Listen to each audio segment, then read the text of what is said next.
Aaron, the cask, the Firkin, you've got about, what, 9 US gallons here?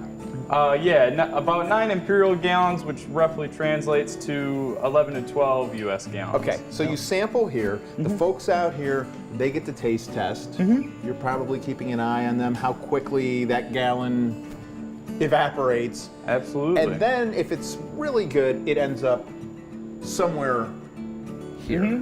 That's correct. Give a good example of from there to here. I think you do. Yeah, so you're absolutely right. These people are your best feedback.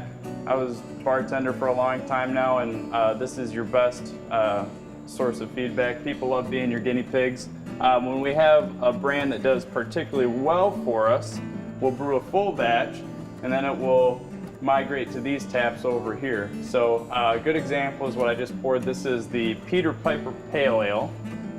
It's 100% Michigan source, the hops, the malt, the yeast, but what's really interesting is there's about 8 to 9 pounds of 4 different pepper varieties in it. And when we did this on the cask, we've done some spicy beers in the past, but the market's a little bigger if you take some of that heat away. So what we did was we gave it a nice hop base, Centennial and Willamette hops, and then we deveined and de-seeded all those peppers. So very nice sort of garden pepper taste, and the aroma on it's really awesome. But a lot of people now, it's much more drinkable. It's about 5% ABV, so very sessionable. You can have 1 or 2 of them. But yeah, tremendous aroma to it. It's refreshing. I got to taste test this a little earlier. But it does. If you like peppers, very fresh to your nose. You smell those peppers. It's very distinctive. And again,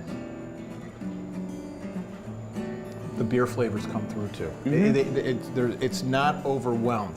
The big question is because you go through those beers so quickly, a week or two, they're gone. And you do get the feedback from everybody who's taste tested it. You can't consistently, bring that in volume here. So how do you know? Do all of you here on staff go back in your own tap room and really have a long discussion to figure out, okay, good response, is this the one that we now develop into something bigger? Well, yeah, that's the balance of it, because a lot of brewers and a lot of people who drink craft beer are very creative, excited people. On our 7-barrel system, we did just under 60 brands of beer last year. So that's a new beer for almost every week.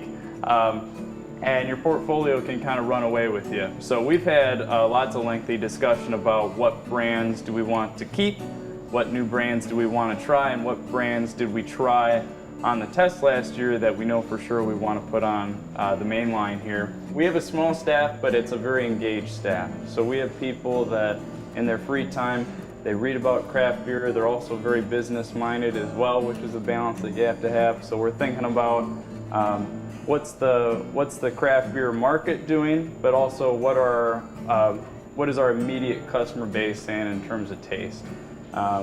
You've seen chili beers and pumpkin spice inspired beers really take off as kind of the leading styles in terms of fruit beer, and so this was a style for us to try that we had a really good feeling about.